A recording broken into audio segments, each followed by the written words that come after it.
اذا عندك هاد ليمون ماجيك اجبديه ونروح نديرو كيف هاد الكيكه بذوق الموز والكراميل، تجي مشربه وخفيفه وبزاف بنينه. هاد الوصفه خبيوها لشهر رمضان المبارك اللي راهو قريب ان شاء الله يلقانا بالصحه والهنا، ونروح نديرو كيف هاد الوصفه. بالنسبه للكيكه تاعنا نحتاجو 2 حبات تاع البيض، قريصه تاع الملح ونص كاس تاع السكر، مغرفه صغيره تاع لافاني، ونخلطو مليح هاد المكونات حتى يذوب لنا شويه هذاك السكر. نضيفو عليهم نص كاس تاع الزيت ونص كاس تاع الحليب، نزيدو نخلطو شويه برك.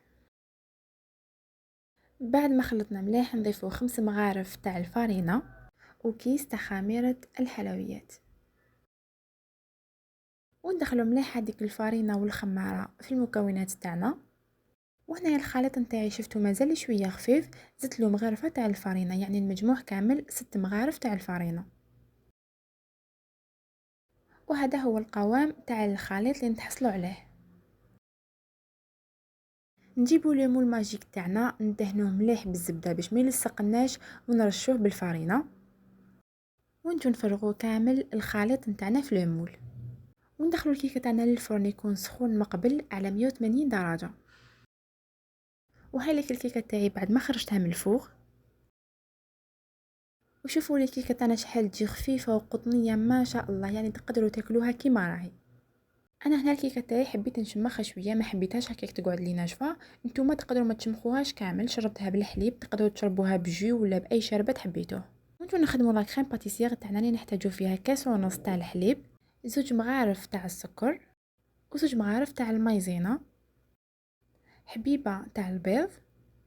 ونخلطوا كامل المكونات نتاعنا بارد في بارد، وندوهم فوق النار حتى تعقد لنا لا كريم تاعنا. هنا بقاو تخلطوا ما تحبسوش باش لا كريم تاعكم تجيكم ليس. وهاي ليك لا كريم باتيسير تاعنا بعد ما عقدت لي، شوفوا كيفاش القوام تاعها يكون. نزيدوا عليها مغرفه صغيره تاع لافاني ومغرفه صغيره تاع الزبده. انا هنا حبيت لا كريم تاعي تكون فيها الذوق تاع البنان، دونك درت لها عطر الموز، تقدروا ديروا نتوما اي عطر حبيتوه. ولا كريم باتيسير تاعنا راهي واجده كيما قلت لكم، ديروا اي جو حبيتوه، سينو تقدروا تخلوها هكاك فاني. نفرغوا لا كريم تاعنا هكذاك وهي سخونه في هذيك الحفره يعني تاع الكيكه تاعنا. هنايا برك كونوا رابيد شويه قبل ما تجمد لكم لا كريم. نخلو لا كريم تاعنا تبرد لنا مليح، ونجو نستفو من الفوق البنان. وماشي لازم نديروا البنان كيما قلت لكم، انا حبيتها جو بنان، نتوما تقدروا ديروا اي جو حبيتوه، وتقدروا ديروا الفاكهه اللي تمشي معاه، سينو تاع التشينا تاع القارص كيما حبيتو. ودرت له من الفوق شويه تاع الكراميل، وكتزيين بسيط زينت هكذا بخطوط تاع الشوكولا والكراميل في الاطراف. والكيكه تاعنا جات الله يبارك ما شاء الله، شوفوا الشكل نتاعها شحال يجي شباب. والتزيين كيما قلت لكم يبقى اختياري، زينوها كيما حبيتو.